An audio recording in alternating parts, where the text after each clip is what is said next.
نمیدونم کی نیاز داره اینو بشنوه، ولی اینکه بتونی زندگی که میخوای رو بسازی بستگی داره به اینکه چقدر حاضری خلافش رو هم تجربه کنی.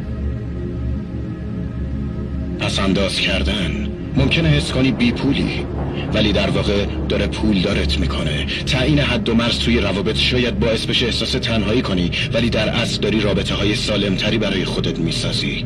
روبرو شدن با زخمای گذشته ممکنه حس کنی داغون شدی، ولی در حقیقت داری خودتو درمان میکنی. ورزش کردن اولش شاید ضعیف نشونت بده، ولی در واقع داره قوی ترت میکنه. یاد گرفتن چیزای جدید ممکنه اول حس کنی هیچی بلد نیستی، ولی در اصل داری باهوشتر میشی. هر چیزی که میخوای بهش برسی دقیقاً به این بستگی داره که چقدر حاضری خلافش رو هم تحمل کنی. اگه میخوای واقعاً موفق بشی باید بتونی با سختی‌ها و ناراحتی‌ها کنار بیای.